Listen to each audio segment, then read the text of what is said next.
Apollo 11 was still descending in perfect control. Then, a single display changed everything. Inside the Lunar Module, the guidance screen suddenly replaced its normal information with a flashing message. Program alarm. 1202.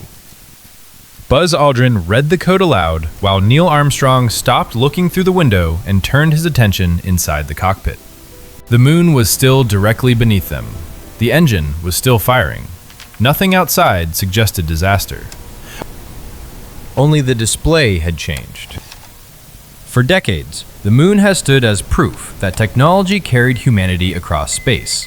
At this moment, it still looked that way. The spacecraft followed its planned descent. The landing appeared almost routine. Then that flashing code interrupted the illusion of certainty. The mission was no longer simply approaching the surface. It had become a race to discover whether the computer could still be trusted. No one aboard knew exactly why the warning had appeared. That uncertainty, not the flashing numbers themselves, was the real danger. A computer alarm during powered descent was not something astronauts could dismiss.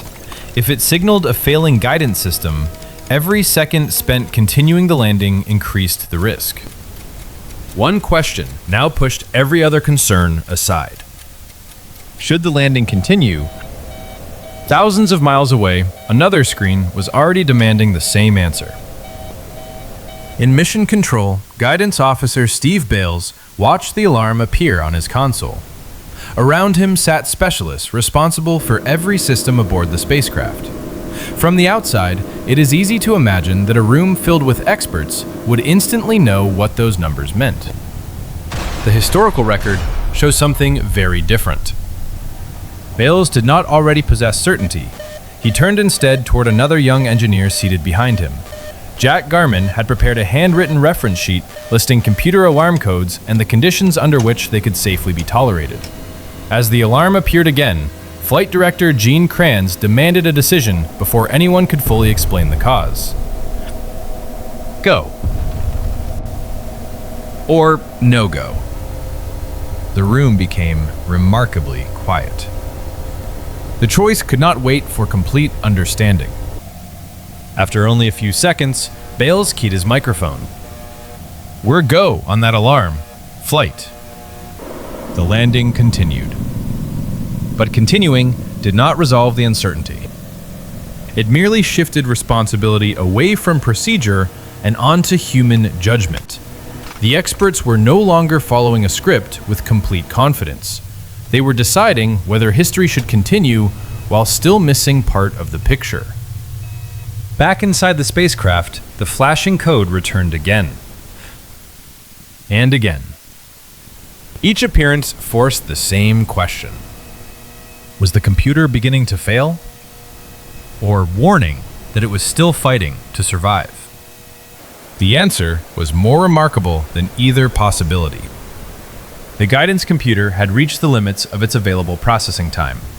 Continuous signals from the rendezvous radar were consuming part of its capacity, forcing the software to abandon lower priority work so that the most critical guidance functions could survive.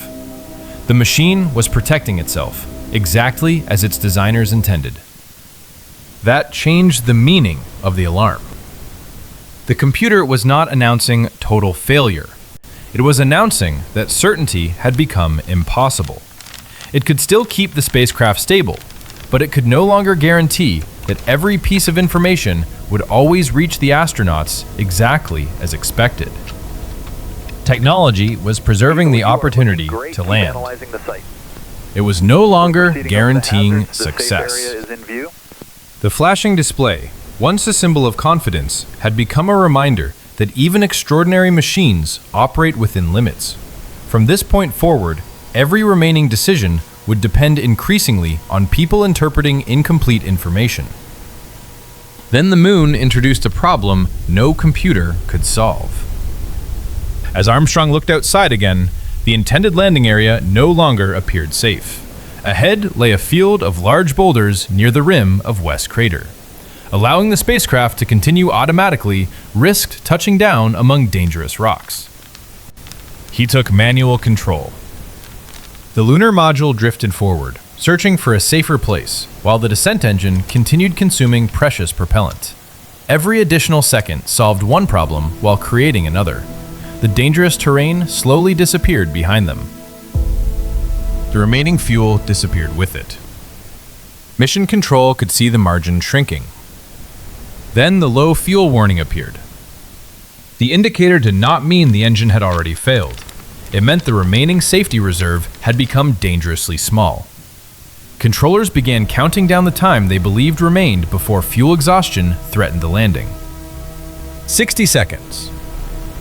The spacecraft was still above the surface. 30 seconds.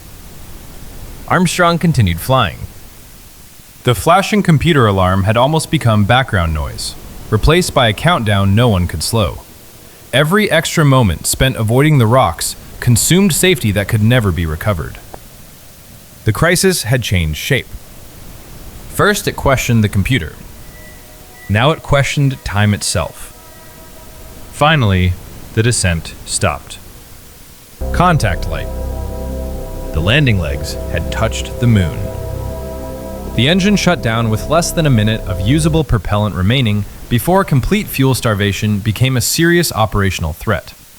The exact number of remaining seconds has long been debated because fuel sloshing affected the onboard measurements. But every verified reconstruction reaches the same conclusion. The safety margin had nearly disappeared. The moon looked different now.